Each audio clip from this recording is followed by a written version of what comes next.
David Erdos with poem 15 from Unease and Verses from Difficult Times. This is an uneasy poem about a difficult time and situation in the Middle East and what is happening there now. The sheer complexity of it would take volumes to unravel. So this poem tries to approach it in as accessible way as possible. It defends and attacks no particular point other than that which is most obvious and which can be seen on the news or what is selected for us and released as the news.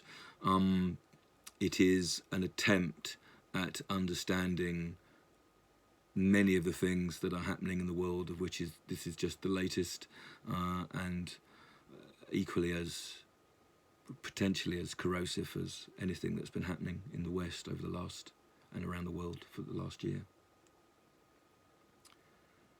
Gaza stripped.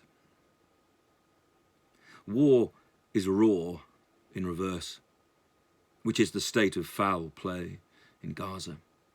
Now more than ever is the wrath of God re-invoked, as those once chosen now choose to persecute their close neighbours in methods as lethal as the Holocaust's harsh killing joke. For a joke can be seen as something separate to clear reason.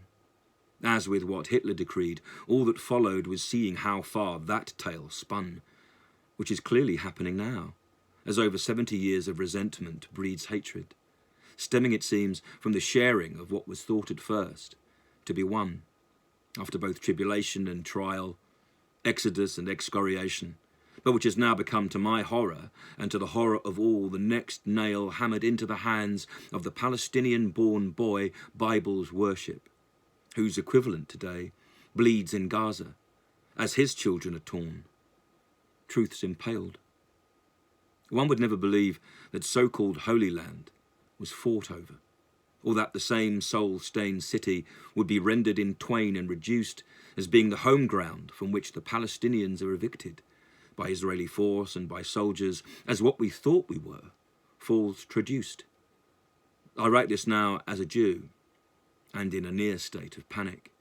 For while irreligious, I am proud of my heritage, which contains survival and strain, the pyramids, yes, and Shylock, Hollywood, and a culture of tailors and towns, long pillaged.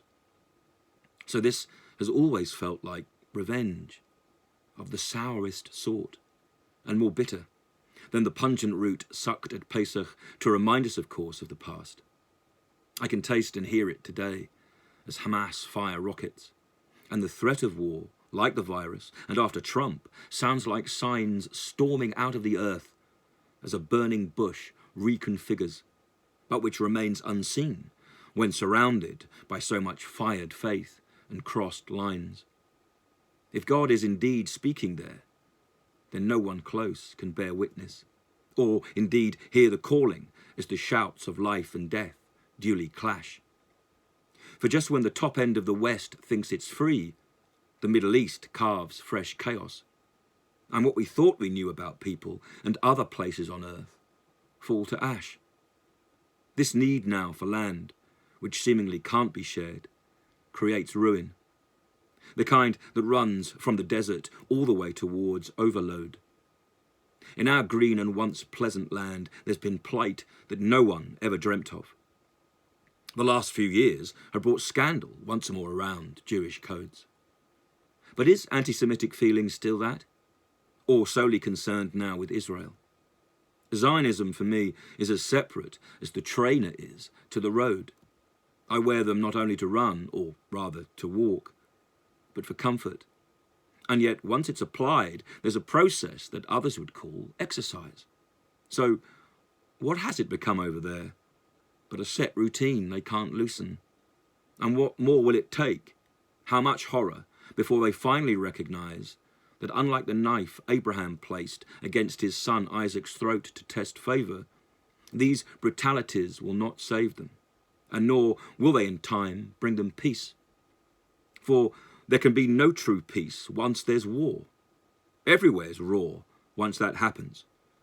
For peace to come, we'll need Noah, or fresh tablets to form and release some new unknown truth, belonging to Muhammad, Christ, or just Moses, and then latterly Buddha, though only, of course, from rebirth, and at a time when one's race and one's place as well is location, and where each faith is the journey that with no destination reached achieves worth. There are protests today. Temples fall, razed. Lives are bartered. If one child cries, is religion or humanity itself doused in dirt? This is the question today. What do we live or die by? What do you believe? For what reason? But look, Gaza is stripped. So's the earth. David Erdos, May the 15th, 2021.